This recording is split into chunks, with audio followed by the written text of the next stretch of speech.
My name is Michael Walton. I am 30 years old and I served a year in the United States Navy.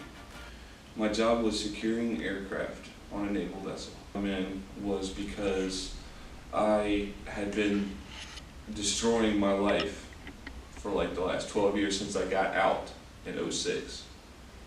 And then once I started coming here and we started talking with Delano and we were talking about the stuff that was going on with me, that's when we found out that there was more going on than we originally had thought.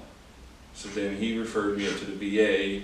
VA got me in, and that's when I found out I had PTSD and MST, and that's why now I have a psychiatrist that I see every 2 months, and I'm on medication for it. I lived with my mom, and then I had lost my job at Amazon at the time.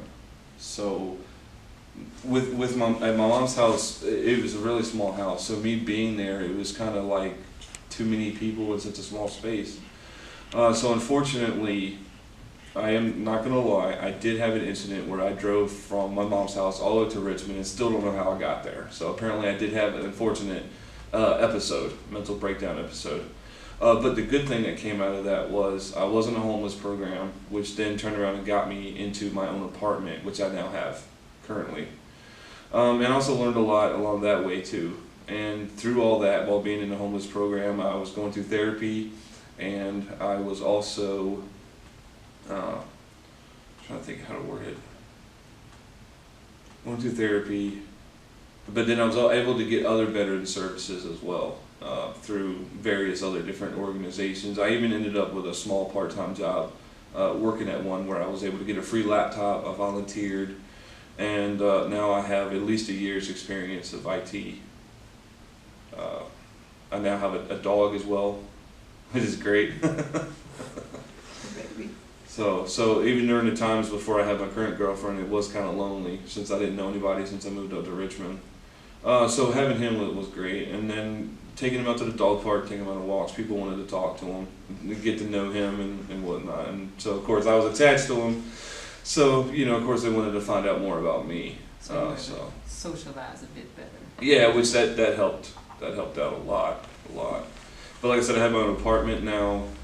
Like I said, brand new car, a new phone.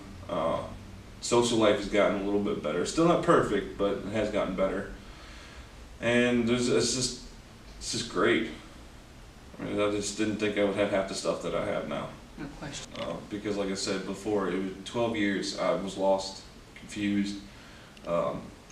Discharged from the Navy after a year. Had no real clue why. So if it wasn't for the fact that I came here, I don't think I would be where I'm at right now. And before it was every day was waking up was a struggle. I just like a lot of times I didn't want to wake up. I didn't want to go to work. I didn't want to do anything. So without being able to know what was wrong and then how to fix it, like I said, I think it eventually would have got to the point where I probably would have committed suicide if it wasn't for the fact that I started getting the help that I needed. And as far as my life now, yeah, it's amazing. I have a new car that I didn't think I'd ever have. I'm going to school to get certifications in the IT field that I didn't think that would ever happen. And and as far as relationships, it's got a lot better. The medication definitely helps. I have a phone number I can call anytime if I ever struggle with anything, and it's also with the therapy, it made it a lot easier to open up with my girlfriend about certain things that I may be struggling with, whereas before I didn't want to open up to anybody or anything. So I would say that it had a huge impact on my life, and if it wasn't for the fact that I came here, like I said, I probably wouldn't be sitting here right now. Absolutely. If there's any veteran that is struggling with anything, it doesn't matter what it is. Because without that starting point of just coming in, realizing you have a problem, then coming in to get the help, like I said, I don't think I'd be where I'm in now. So yeah, I would highly recommend if any veteran is struggling with anything, come in, because at least they can get you set to where you need to be. And whoever else, the VA, whoever else, they can get you taken care of.